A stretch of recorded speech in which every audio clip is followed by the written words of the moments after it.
Olivier Chabot, bonjour. Tu as développé une expertise autour de l'entrepreneuriat territorial. Peux-tu nous en dire un peu plus sur ce concept et quels sont les grands enseignements de tes recherches à ce sujet-là? Avec plaisir et merci pour cette invitation. Je dirais l'idée de l'entrepreneuriat de territoire, en fait, elle s'est imposée à moi il y a une dizaine d'années à peu près, sachant que j'avais un vrai intérêt pour les dynamiques territoriales et la façon dont on allait créer des clusters, des pôles de compétitivité. Et puis, j'ai pris conscience d'une chose, qui est qu'on a une partie importante des territoires en France qui sont ce qu'on appelle des territoires en déprise, c'est-à-dire des territoires marqués par une baisse de population et une baisse d'emploi. Et en fait, la question, c'était de se dire, mais finalement, est-ce que ces territoires sont condamnés ou pas? Et je me suis rendu compte en travaillant sur les dynamiques territoriales qu'on peut sans doute parler d'un vrai entrepreneuriat de territoire, c'est-à-dire d'un entrepreneuriat qui se développe à partir des ressources du territoire, avec les acteurs du territoire et surtout qui se démarque par une volonté de créer de la valeur économique, sociale et environnementale pour le territoire afin de lutter contre une crise ou contre une situation de déprise. Et donc, à partir de là, j'ai développé un programme de recherche avec plusieurs collègues sur cette idée d'un entrepreneuriat, donc qui sera un entrepreneuriat finalement pour, par et avec le territoire. Et ce qui ressort, finalement, il n'y a pas de territoire condamné et qu'au contraire, on observe typiquement en France, mais aussi à l'étranger, la multiplication d'initiatives locales. Par exemple, en France, avec même l'apparition d'entrepreneurs, je pense à la Fédération Coras, qui se définissent comme des entreprises d'utilité territoriale, c'est-à-dire de gens qui vont effectivement essayer de mobiliser les acteurs du territoire pour créer de la valeur sur place. Et du coup, ça se marque par des dynamiques particulières d'entrepreneuriat et par des résultats finalement à différents niveaux. Un premier niveau de résultat, finalement, c'est la prise de conscience qu'il n'y a pas de fatalité face au déclin territorial. On peut toujours agir et on va observer dans certains cas des acteurs qui vont prendre leur destin en main et qui vont essayer de trouver des initiatives innovantes pour recréer de l'emploi, recréer de l'activité économique sur place. Également, ce qui va me frapper ou ce qui est frappant dans les résultats qu'on observe, c'est qu'on observe, des dynamiques portées par des acteurs très différents. On va parfois avoir des initiatives portées par des citoyens, par des associations, par des acteurs de l'ESS qui vont essayer autour d'eux de favoriser la création d'activités. Je pense par exemple au groupe Archer dans la Drôme, où ils sont passés de quelques emplois à la fin des années 80 à plus de 1000 équivalents temps plein aujourd'hui, en créant 23 activités différentes sur leur bassin d'emploi. Et donc, on voit là finalement un acteur de l'ESS a autour de lui fédéré tout un écosystème des collectivités, des acteurs privés pour essayer de trouver des moyens de créer de nouvelles activités, de créer de l'emploi. Mais aussi, on va parfois observer des initiatives qui sont portées par des collectivités territoriales, par des acteurs publics, et du coup, le retour de ce qu'on appellera un peu le thème du maire entrepreneur.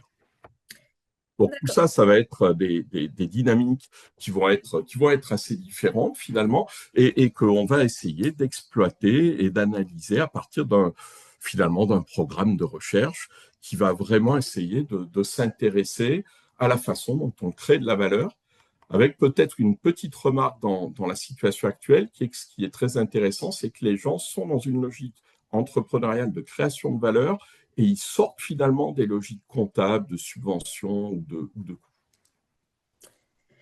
D'accord. Et avec ce que tu viens de nous dire, en parallèle, on va dire, ou en plus, ou en tout cas, je pense que ça a émergé de ces recherches-là, tu as créé et aujourd'hui tu es à la tête de la chaire ETI, Entrepreneuriat, Territoire et Innovation. En quelques mots, quels sont, en plus de ce que tu viens déjà de nous dire, quels sont les grands axes que vous explorez au sein de cette chaire? Ouais, la chaire ETI, finalement, c'est une chaire qu'on a créée en 2018 à l'IAE Paris-Sorbonne, avec deux collègues à l'époque, Florent Pralon et Carlos Moreno, et puis Catherine Gall, qui nous a rejoints il y a quelques années, sur finalement cette dynamique territoriale. Notre point de départ, on était trois très différents. L'un qui était plutôt intéressé par les dynamiques environnementales, Florent. Carlos, qui lui était à l'origine du concept de ville du quart d'heure et donc qui met les dynamiques urbaines au cœur de son analyse, et moi qui m'intéressais au territoire. Et donc, on a créé cette chaire avec finalement à la fois un objectif, c'est de dire que la chaire, elle doit aider à comprendre et plus largement aider à créer de la valeur économique, sociale et environnementale sur les territoires, en ayant une philosophie qui est une philosophie de chercheurs. On va faire de la recherche, mais on va faire de la recherche qui se veut une recherche actionnable, une recherche utile, une recherche action.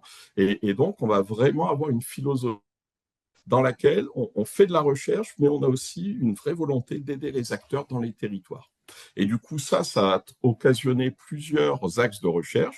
Il y a l'axe que j'ai sur toutes les dynamiques entrepreneuriales, notamment de territoire. Et puis un deuxième axe qui est très important, qui est autour du concept qu'a créé Carlos en 2016 de ville du quart d'heure, qui est une idée très simple, c'est finalement comment, pour que le bien-être finalement des gens soit plus important, il faudrait que nos villes soient pensées pour rendre accessibles tous les services urbains, toutes les aménités en moins d'un quart d'heure en mobilité douce, à pied ou en vélo. Donc, on voit une idée qui est très simple, qui vise à dire finalement, il faudrait repenser les villes pour que tout soit accessible, qu'on puisse accéder au travail, aux loisirs, aux infrastructures de santé, etc., à tous les services dont on a besoin, de manière en proximité, je dirais, pour avoir une bonne qualité de vie. Et ça, du coup, ça a occasionné à la fois quelque chose qui touche à l'entrepreneuriat, parce que on va travailler avec des acteurs locaux, notamment avec des villes ou avec des régions, qui vont essayer de mettre en place cette idée de ville du quart d'heure ou de territoire de la demi-heure, donc des acteurs qui vont essayer de donner plus de proximité aux différents services urbains pour les populations.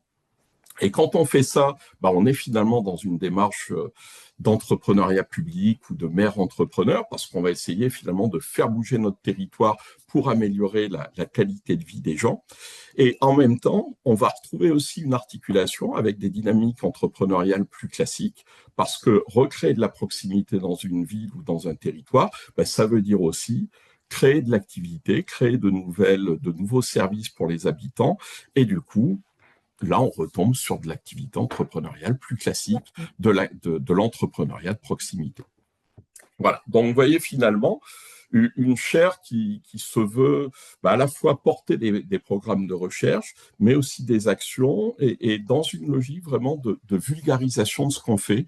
C'est-à-dire que là aussi, on tient à ce que les travaux de recherche soient utiles pour le plus grand nombre. Oui, être utile, oui, pour tout ça, c'est très intéressant. Et pour finir, j'ai une dernière question justement sur le futur. Quelles sont selon toi les thématiques en lien justement avec cet entrepreneuriat territorial qui mériteraient d'être traitées là, d'ici quelques mois ou si on est un petit peu plus loin, d'ici quelques années? Oh, alors c'est un vaste débat, parce que finalement, quand on a cette idée d'entrepreneuriat de territoire, on se rend compte qu'on va essayer d'œuvrer pour créer de l'activité dans nos villes, dans nos régions, dans nos différents territoires. À partir de là, on se rend compte qu'il y a à la fois des enjeux sur comment finalement l'entrepreneuriat de territoire se développe, comment on crée ces écosystèmes locaux, comment on va arriver à créer des dynamiques locales. Donc là, il y a vraiment un enjeu où on a pour l'instant un ensemble de connaissances, il y a des études de cas qui ont été faites dans plusieurs villes, régions, etc. Mais on a besoin sans doute d'avoir une logique un peu de programme de recherche pour systématiser les connaissances, réfléchir aussi et arriver à identifier finalement quelles sont les bonnes pratiques qui sont transférables d'un territoire à l'autre.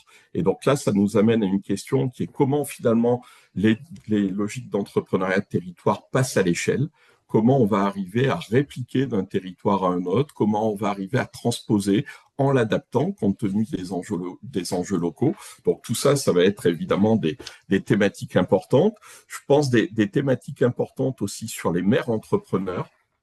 Comment travailler, quels sont les leviers pour les collectivités locales, pour les élus, afin de créer de l'activité dans leur structure Et là, je trouve qu'il y a à la fois un enjeu de court et de long terme. Un enjeu de court terme parce qu'il me semble que dans une période qu'on connaît qu'une période d'instabilité politique et de logique un peu de lutte contre les déficits publics. Puis on a tendance à avoir des logiques comptables où on dit qu'il faut couper dans les dépenses. Et je pense que l'entrepreneuriat de territoire et l'accent sur les collectivités conduit à dire qu'il faut être attentif certes au coût, mais surtout à la valeur que peuvent créer ces acteurs locaux. Et donc là, il y a tout un enjeu pour voir comment les maires entrepreneurs arrivent à créer de l'activité sur leur territoire, comment ils font, et en même temps, dans quelle mesure il faudrait réaménager les outils de politique publique, réaménager les outils à leur disposition pour leur permettre vraiment de créer de la valeur sur leur territoire. Donc, vous voyez, parmi d'autres, des thématiques qui sont importantes parce qu'à court terme, il y a un enjeu de création d'activité, mais aussi un enjeu à long terme de compréhension de ce qui se joue quand on parle d'un entrepreneuriat de territoire. Bien, écoute, merci. Cet entretien touche à sa fin. Merci beaucoup de nous avoir partagé ta passion pour l'entrepreneuriat territorial. Merci beaucoup, Véronique.